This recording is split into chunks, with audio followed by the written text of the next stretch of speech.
Hello student, good morning. हम लोग शुरू करने जा रहे हैं मध्य प्रदेश एमपी जीके परीक्षा धाम सीरीज। एक बार फिर से आपका unique institute Sanawad official YouTube channel पर मैं लोकेश वर्मा स्वागत करता हूं।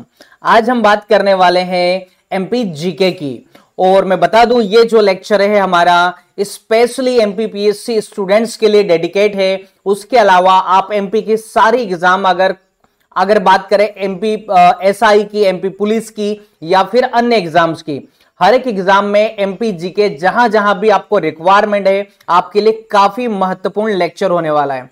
वीडियो के एंड तक बने रहिएगा क्योंकि इस लेक्चर में आपको mind maps, synopsis and flow chart के माध्यम से परीक्षा धाम के जो फैक्ट हैं वो सारे इजीएस्ट लैंग्वेज में कवर कराए जाएंगे।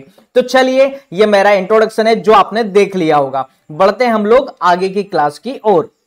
देखिएगा, मैंने बताया था इस सीरीज में आप लोगों को क्या देखने के लिए मिलेगा। तो परीक्षा धाम का जो थ्योरी बुक है वो हम लोग कंप्लीट करा रहे हैं। ये लेक्चर नंबर 4 है हमारा। कौन सा लेक्चर है? लेक्चर नंबर 4 है ना। इसके साथ ही जैसे हमारा पहला टॉपिक, आज हमारा टॉपिक कंप्लीट हो जाएगा सामान्य परिचय रिलेटेड, उसके बाद हम लोग पढ़ेंगे एमसीक्यू। उस टॉपिक के एमसीक्यू लगाएंगे। हमारा टारगेट है 10,000 प्रश्नों को कंप्लीट करना। प्री के लिए आप एमपीपीएससी प्री देने जा रहे हो 2026 में, तो आप लोगों को 10,000 प्रश्न एटलीस्ट कंप्लीट करना चाहिए। टंग पर, जुबान पर याद होना चाहिए। तो इस सफर में मैं आप लोगों के लिए जो चीजें कठिन होती है, टफ होती है, याद नहीं होती, उनको ट्रिक के माध्यम से, इजीएस्ट भाषा में, फ्लो चार्ट के माध्यम से, माइंड मैप के माध्यम से आप लोगों को शॉर्ट नोट से यहां पर पीडीएफ अवेलेबल करा दूंगा। तो वीडियो के एंड तक बने रहिएगा। और इस लेक्चर का पीडीएफ आप लोगों को कहां मिलेगा? तो आपको उसके लिए टेलीग्राम ग्रुप ज्वाइन करना पड़ेगा। टेलीग्राम ग्रुप जैसे ही आप लोग ज्वाइन करते हैं आपको हर लेक्चर का पीडीएफ मिल जाएगा। अगर इस क्लास पर आप पहली बार आए हैं, ये क्लास आप पहली बार देख रहे हैं, तो आप इसके पहले की क्लासेस भी देखिएगा जो फर्स्ट लेक्चर से आप लोगों को इंट्रोडक्शन से लगाकर थर्ड लेक्चर तक मिलेगा। उसके अलावा आप हमारा प्ले स्टोर पर ऐप है यूनिक इंस्टीट्यूट के नाम से, उसे भी डाउनलोड करिए। ठीक है, तो चलिए शुरू करते हैं हम लोग मध्य प्रदेश सामान्य ज्ञान का सफर आसान भाषा में। हमारा आज का जो कंसेप्ट है, आज हम लोग सबसे पहले क्या डिस्कस करने वाले हैं? तो मध्य प्रदेश में राजनीतिक स्थिति को हम लोग देखेंगे। मध्य प्रदेश की आखिर राजनीतिक स्थिति क्या है ना। कहां पर विधानसभा में कितनी सीटें हैं, लोकसभा, राज्यसभा। तो जहां पर भी राजनीतिक स्थिति की चर्चा होती है वहां पर नाम आता है सबसे पहले विधानसभा का, उसके बाद लोकसभा का और उसके बाद राज्यसभा का। तो आप लोगों को मैं बताना चाहूंगा कि ये यहां से प्रश्न हमारे पीवाईक्यू में पिछले सालों के प्रश्न पत्रों को भी सॉल्व करा रहा हूं। मैंने अभी 2025 का पेपर का सॉल्यूशन आप लोगों को बताया है, यानी पूरे के पूरे पीवाईक्यू 10 ईयर की जो सीरीज है आप उसे भी ज्वाइन करना न भूले। डिस्क्रिप्शन में कुछ वीडियोस का प्लेलिस्ट का लिंक भी मिल जाएगा और आई बटन पर भी ऊपर आप लोगों को इस वीडियो में एंड पर मिल जाएगा। तो चलिए, विधानसभा की भैया हमारे पास सीटें कितनी है? तो मध्य प्रदेश में विधानसभा की कुल 230 सीटें हैं। लोकसभा की मध्य प्रदेश में कितनी सीटें हैं? तो हमारे यहां 29 सीटें हमारी लोकसभा में। राज्यसभा की हमारे पास कितनी सीटें हैं? तो हमारे पास 11 सीटें हैं, राइट। तो अब हमारी जो विधानसभा है भाई, हम देखेंगे गठन के पहले की स्थिति। भाई मध्य प्रदेश का जब विभाजन हुआ था, यानी छत्तीसगढ़ अलग हुआ था। अच्छा, कब हुआ था? देखिए, मध्य प्रदेश का यानी हम क्या कहेंगे, जन्म मानेंगे या फिर उसका गठन मानेंगे, वो कब हुआ था? तो वो हुआ था 1 नवंबर 1956 को। जानते होंगे मध्य प्रदेश का जन्मोत्सव मनाया जाता है, गठन माना जाता है। लेकिन मध्य प्रदेश का पुनर्गठन यानी विभाजन जब एमपी से छत्तीसगढ़ अलग हुआ था, आप लोगों को पता होगा यहां पर एक हमारा पड़ोसी राज्य, पूर्वी राज्य छत्तीसगढ़ है। तो छत्तीसगढ़ अलग हुआ था, है ना। उसके पहले हमारे पास, अलग होने के पहले की मैं पहले बात कर रहा हूं, छत्तीसगढ़ के अलग होने से पहले हमारे पास विधानसभा सीटें कितनी थी? अविभाजित मध्य प्रदेश, अविभाजित मतलब विभाजन नहीं हुआ, तो कितनी सीटें थी? तो हमारे पास 320 सीटें थी।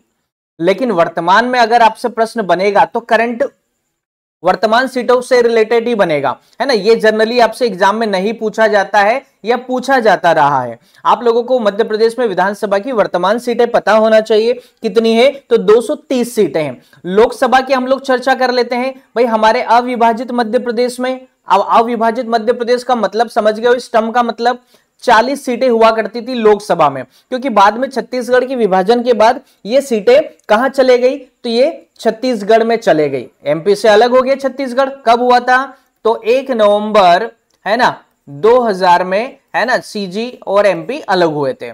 चलिए ठीक है, अब हम बात करते हैं तो अविभाजित मध्य प्रदेश में लोकसभा की सीटें कितनी थी, तो 40 सीटें थी। कितनी सीटें थी, 40।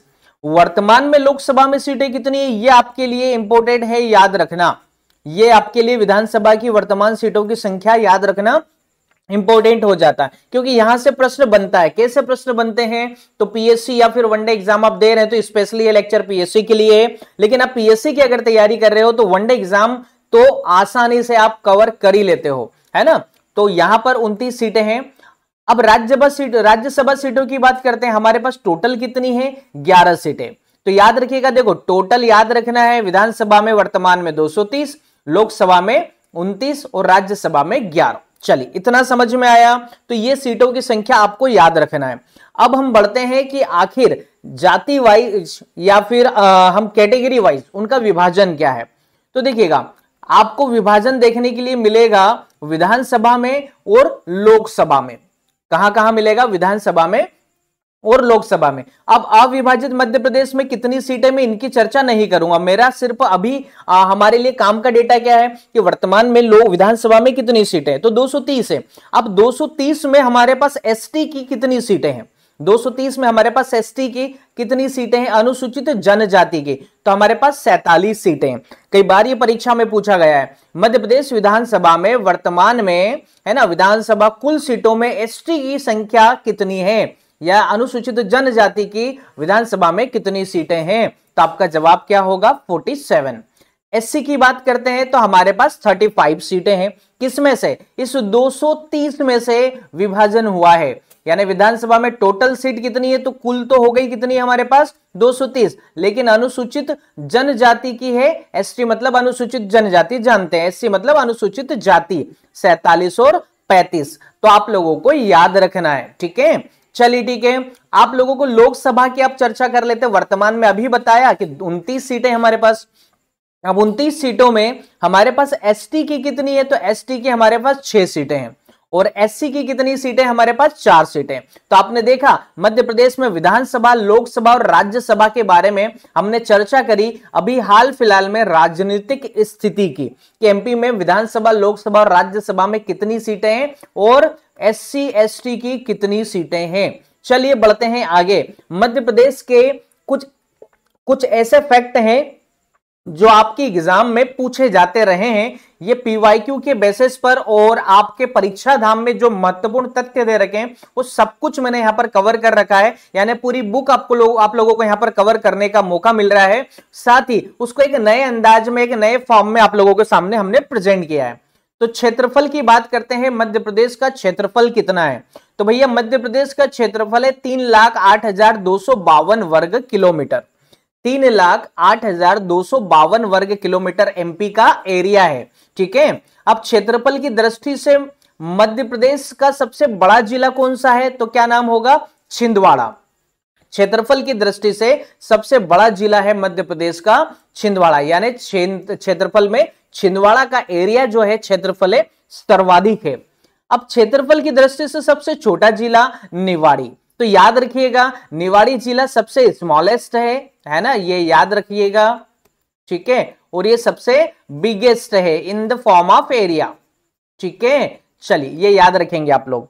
अब मैं आप लोगों को बताता हूं, देखिए मैप में आप लोग जब भी पढ़ें, आप भी एमपीजी के पढ़ रहे हैं या फिर जो भी पढ़ रहे हैं ज्योग्राफी में, आप मैप के अंदर जरूर देखा करें। तो देखिएगा मैं आप लोगों को बताने जा रहा हूं कि भाई क्षेत्रफल में अगर आपने देखा है कि छिंदवाड़ा सबसे बड़ा है और निवाड़ी सबसे छोटा है, तो चलिए हम लोग चर्चा कर लेते हैं आखिर छिंदवाड़ा कहां पर है और निवाड़ी कहां पर है। तो मैं आपको मैप में जूम करके दिखा देता हूं। चलिए देखिएगा हमारा छिंदवाड़ा की स्थिति क्या है ना। देखिए मैं मैप में आप लोगों को बता रहा हूं, ठीक है। ये आपके सामने मैप है, इसको और थोड़ा सा छोटा करते हैं हम लोग, है ना, और छोटा कर लेते हैं ताकि आप लोगों को प्रॉपर विजिबल हो, ठीक है। अब ओके है। अब छिंदवाड़ा को हमें ढूंढना है हमारे मैप के अंदर। अब जब ऐसा देखेंगे ना लोकेशन को, तो ये है मध्य प्रदेश का छिंदवाड़ा जिला। चलिए मैं पिंक कलर से उसको हाईलाइट कर रहा हूं, ये है मध्य प्रदेश का छिंदवाड़ा जिला। ये एरिया में देखो इसका जो जमीन का लैंड है यानी ये जमीन का टुकड़ा है जिले वाइज, तो ये सबसे बड़ा है। क्या है? सबसे बड़ा। ठीक है, कोई दिक्कत है? मैंने मैप में आपको जूम करके दिखा दिया। चलिए अब मैं आपको बता रहा हूं निवाड़ी के बारे में। चलिए निवाड़ी कहां पर है? तो निवाड़ी है भैया ये यहां पर। ठीक है, निवाड़ी क्या है? सबसे छोटा जिला है, सबसे छोटा जिला in the form of area. ठीक है, ये सबसे छोटा, और ये क्या हो जाएगा? सबसे बड़ा जिला, सबसे बड़ा जिला। तो पता है एग्जाम में आपसे काफी प्रश्न बनते हैं क्षेत्रफल के आधार पर, जनसंख्या के आधार पर, तो ये हम लोग आगे आप लोगों को मैप में भी सारी चीजें बताने वाले हैं। तो चलिए आपने क्या जाना? मध्य प्रदेश में उसका क्षेत्रफल कितना है, साथ ही सबसे बड़ा जिला कौन सा है और सबसे छोटा जिला कौन सा है। चलिए एक और यहां पर इंपोर्टेंट फैक्ट मैंने आप लोगों के लिए नोट कर रखा है। मध्य प्रदेश और छत्तीसगढ़ के मध्य किरार घाटी विवाद। भैया एमपी और छत्तीसगढ़ में आप जब देखोगे मध्य प्रदेश के पूर्वी छोर की ओर तो आपको अमरकंटक की पहाड़ियां मिलेगी, है ना? तो वहां पर है अमरकंटक अनूपपुर के पास मध्य किरार घाटी, एक घाटी है। एमपी कहता है ये हमारा है, छत्तीसगढ़ कहता है ये हमारा है, यानी आपस में क्या है? विवाद है। अब विवाद की स्थिति के कारण क्या होता है? मध्य प्रदेश ने उस क्षेत्रफल को अपने एरिया में इंक्लूड कर ही रखा है ना? जनरली अगर उस एरिया को यानी 9 किलोमीटर का जो एरिया है विवादित एरिया है एमपी और सीजी के बीच में, तो देखो यहां पर क्षेत्रफल कितना है? विवादित एरिया को अगर 9 किलोमीटर इसमें से माइनस कर दिया जाए तो आपका आंकड़ा निकल आएगा 3,08,245 वर्ग किलोमीटर। ठीक है, तो ये याद रखिएगा कि भाई अगर विवादित एरिया हटा दिया जाए तो एमपी का क्षेत्रफल कितना और वर्तमान में कितना है। जनरली आपको टेंशन नहीं लेना, एग्जाम में यही पूछा जाता है। चलिए ठीक है, बढ़ते हैं हम लोग आगे की ओर। अब देखिएगा हमारा जो प्रश्न है, हमारी जो आगे जनसंख्या में जानकारी है, फैक्ट है हमारा, तो एमपी की अब जनसंख्या पर चर्चा करेंगे हम लोग। अभी हमने किस पर चर्चा करी? क्षेत्रफल के आधार पर चर्चा करी। तो भैया मध्य प्रदेश की जो जनसंख्या, आपको पता है कि जनसंख्या जो जनगणना होती है जनरली आपको 11 सालों में देखने के लिए मिलती है ना? तो 10 से 11 सालों में ये जो जनगणना हो रही है ना, प्रति 10 से 11 सालों में हो रही है, लेकिन लास्ट जनगणना नहीं हुई, 2021 में होने वाली थी, है ना? 10 वर्षों के बाद जनरली होती है, तो इसके बाद अब इसमें 10 प्लस करेंगे तो कब होगी? 2021 में होना थी, 25 चल रहा है। ठीक है, तो 25 में यानी 4 साल पहले हो जानी थी, लेकिन नहीं हो पाई, है ना? यानी कि मध्य प्रदेश की जो जनसंख्या है 7,26,00,000 है। ये 2011 के आंकड़े हैं, है ना? 21 में जनगणना होनी थी लेकिन नहीं हो पाई, कोरोना काल चल रहा था, कोविड पीरियड चल रहा था। ठीक है, चलिए मध्य प्रदेश में अधिकतम जनसंख्या वाला, क्षेत्रफल में तो आपने देखा छिंदवाड़ा बड़ा है, निवाड़ी छोटा है, याद रखिएगा। अब यहां पर क्षेत्रफल के अलावा जनसंख्या के आधार पर मध्य प्रदेश का सबसे बड़ा जिला कौन सा भैया?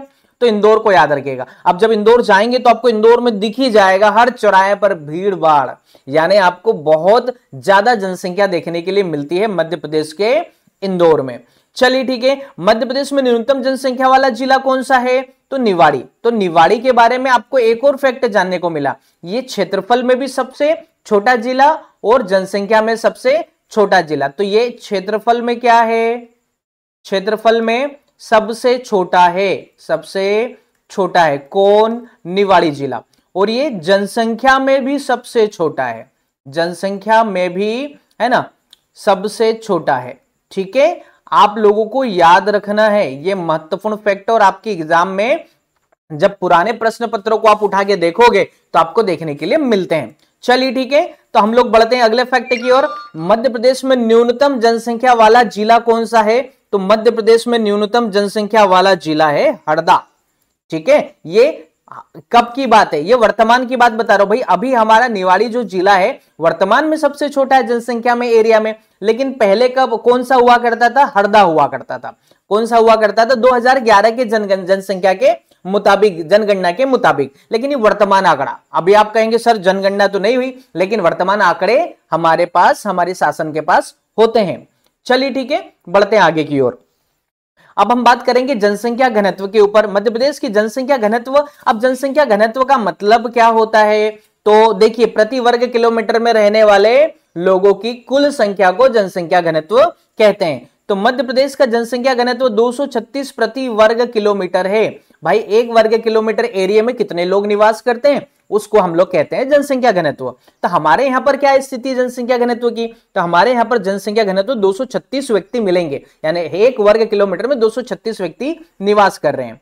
मध्य प्रदेश में अधिकतम जनसंख्या घनत्व वाला जिला, भाई सबसे ज्यादा, यानी वहां पर सबसे ज्यादा जनसंख्या घनत्व है, यानी एक वर्ग किलोमीटर में ज्यादा से ज्यादा लोग रह रहे हैं, वो जिला कौन सा है, भोपाल है। अब मध्य प्रदेश में न्यूनतम जनसंख्या घनत्व वाला जिला डिंडोरी है। मान लो ये भोपाल है फॉर एग्जाम्पल, है ना, यहां पर बहुत सारे लोग पास पास इस टाइप से सटे हुए हैं, ठीक है। लेकिन निवाड़ी की बात करें तो जनसंख्या घनत्व बहुत कम है, एक यहां रह रहा है, एक घर यहां पर, एक घर है यहां पर, यानी कि आपको थोड़ा सा दूर दूर मिलेगा, और यहां पर बहुत सघन एरिया है। कहां की बात कर रहे हैं, भोपाल की। तो जनसंख्या घनत्व में सर्वाधिक जनसंख्या घनत्व वाला जिला भोपाल, और न्यूनतम जनसंख्या घनत्व कहां पर है, तो ढिंडोरी है। चलिए ये याद रखिए। और मैंने बताया जनसंख्या में सर्वाधिक बड़ा जिला इंदौर है, ठीक है। तो जनसंख्या घनत्व का आंकड़ा याद रखना है, जनरली लोग भूल जाते हैं, ठीक है। तो ये आंकड़े आप लोगों को याद रखना चाहिए, क्योंकि एग्जाम में ये अक्सर पूछे जाते रहे हैं। चलिए ठीक है, अब हम चर्चा करेंगे जनसंख्या वृद्धि के ऊपर। भाई आखिर कौन सा जिला है जहां पर जनसंख्या सबसे ज्यादा वृद्धि होती है और सबसे कम वृद्धि होती है। तो देखिए मध्य प्रदेश में जहां पर जनसंख्या सबसे ज्यादा, वहां पर वृद्धि भी सबसे ज्यादा। हमारे मध्य प्रदेश का सबसे ज्यादा जनसंख्या वाला जिला है कौन सा है, तो आप कहेंगे सर इंदौर है। तो भाई जो इंदौर सबसे बड़ा जिला है जनसंख्या के मामले में, वही तो वृद्धि करेगा। तो मध्य प्रदेश में अधिकतम जनसंख्या वाला जिला इंदौर है, और वृद्धि दर भी वहां की 32.9% है, यानी 32.9%। अब बात करते हैं मध्य प्रदेश में न्यूनतम जनसंख्या वृद्धि वाला जिला, जो सबसे कम जनसंख्या वृद्धि हो रही, लोग बहुत कम स्पीड में बढ़ रहे हैं, है ना, यानी 12.3%, 12.3%। तो याद रखिएगा मध्य प्रदेश में न्यूनतम जनसंख्या वृद्धि वाला जिला अनूपपुर। अनूपपुर कहां पर है, एक बार फिर मैं चाहता हूं आप लोगों को अनूपपुर जिला दिखा दूं, और इंदौर भी दिखा देता हूं, जहां पर सर्वाधिक जनसंख्या वृद्धि आपको देखने के लिए मिलती है। चलिए ठीक है, एक बार मैं मैप में आपको दिखा देता हूं, ठीक है। यह है अनूपपुर, ठीक है, यह है अनूपपुर, और इंदौर को तो आप जानते ही है कहां पर है। चलिए मैं एक अलग हाइलाइटर से उसको हाईलाइट कर देता हूं। यह अनूपपुर है और यह है इंदौर, ठीक है। ये एमपी के मैप में आप अच्छे से उसको देख भी सकते हैं। चलिए ठीक है, तो आपको समझ में आया कि मध्य प्रदेश का, है ना, जनसंख्या वृद्धि वाला, सर्वाधिक जनसंख्या वृद्धि वाला जिला कौन सा है, और न्यूनतम जनसंख्या वृद्धि अनूपपुर में होती है। अच्छा, अनूपपुर से कौन सी नदी निकलती है बताइए, मध्य प्रदेश के अनूपपुर से कौन सी नदी निकलती है? मध्य प्रदेश की सर्वाधिक बड़ी नदी, मध्य प्रदेश की जीवन रेखा का नाम क्या है? कमेंट करके जरूर बताइए। आप कभी भी कमेंट करेंगे, आपके सब मतलब रिस्पॉन्स आपको दिया जाएगा, आपके क्वेश्चन का आंसर बताया जाएगा। चलिए अब हम बात करते हैं साक्षरता के ऊपर। साक्षरता दर क्या है मध्य प्रदेश की, यानी पढ़े लिखे लोगों की क्या स्थिति है हमारे यहां पर? तो भैया मध्य प्रदेश की साक्षरता जो रेट है ना, वो है 69.35%, यानी 69.35%। ये हमारी क्या है? ये हमारी साक्षरता दर है पढ़े लिखे लोगों का। यानी हमारे पास 100 लोग हैं उदाहरण के लिए, तो उसमें से लगभग, है ना, 69 लोग क्या है? पढ़े लिखे हैं। अब सबसे ज्यादा साक्षर कहां पर है भाई? जिले वाइज अगर चर्चा करें, ये तो ओवरऑल हमारे पास परसेंट निकल कर आता है कि एमपी की साक्षरता दर कितनी है, तो 69.35% है। अब मध्य प्रदेश में सर्वाधिक या अधिकतम साक्षरता वाला जिला कौन सा है? तो सबसे ज्यादा पढ़े लिखे लोगों की संख्या जबलपुर में है, जिसे जबलपुर को संस्कार राजधानी भी कहा जाता है। आप लोग जानते होंगे किसने संस्कार राजधानी का दर्जा दिया, मुझे कमेंट करके जरूर बताइए। साथ ही मुझे यह बताइए कि जबलपुर में भी हाल ही में सोने की खान आपको देखने के लिए मिली, है ना। आप लोग जानते होंगे, करंट अफेयर्स पढ़ते होंगे, एमपीपीएससी की तैयारी कर रहे होंगे, तो ठीक है। चलिए ठीक है, मध्य प्रदेश में न्यूनतम साक्षरता वाला जिला कौन सा है? अलीराजपुर। तो मध्य प्रदेश का जो अलीराजपुर है, मध्य प्रदेश के कहां पर मिलेगा अलीराजपुर? तो ये है, देखो मैप में मैंने आपको छोटा सा इंडिकेट कर रहा हूं कि यहां पर आपको अलीराजपुर झाबुआ के पास मिलेगा। मध्य प्रदेश का पश्चिमी जिला जो कि गुजरात से उसकी सीमा टच करती है। तो अधिकतम साक्षरता वाला जिला जबलपुर। भैया ये तीनों के तीनों फैक्ट मैंने आपको यहां पर कोई भी ऐसा फैक्ट नहीं दिया है जो आपके लिए परीक्षा के नजरिए से महत्वपूर्ण न हो। ये सारे फैक्ट परीक्षा धाम में आपको मिलेंगे, सारे fact 1 to 1 same to same मिलेंगे और आप लोगों के लिए महत्वपूर्ण भी है। तो साक्षरता दर 69.35%। मध्य प्रदेश की अधिकतम साक्षरता जबलपुर में मिलेगी, 81% है उसका परसेंट। और न्यूनतम साक्षरता कहां पर देखने के लिए मिलेगा? अलीराजपुर में। कितने परसेंट? 36% मिलेगा। ठीक है, चलिए ठीक है, बढ़ते हैं हम लोग आगे की ओर। अब हम लोग चर्चा करेंगे लिंगानुपात की। भाई लिंगानुपात होता क्या है? बेसिक सी चीजें हैं, लेकिन फिर भी अगर कोई बिगिनर अगर इस वीडियो को देखे तो मैं चाहता हूं इस बिगिनर की भी हेल्प हो पाए। पहली बार अगर वो एमपीपीएससी की तैयारी कर रहा है, पहली बार जीके जीएस पढ़ रहा है, तो उसको भी सरलतम भाषा में मैं समझा पाऊं। तो लिंगानुपात होता है 1000 पुरुषों पर महिलाओं की संख्या। 1000 पुरुषों पर महिलाओं की संख्या, इसे क्या कहा जाता है भैया? इसे कहा जाता है लिंगानुपात। ठीक है, ये याद रखिएगा। ठीक, चलिए ठीक है। तो मध्य प्रदेश में वर्तमान में लिंगानुपात कितना है, यानी हमारे 1000 पुरुषों पर महिलाओं की संख्या स्थिति क्या है? तो 931। अगर 1000 पुरुष, अगर एक एरिया का एनालिसिस किया जाए तो 1000 पुरुष मिल रहे, तो वहां पर लगभग 931 महिलाएं देखने के लिए मिलेगी।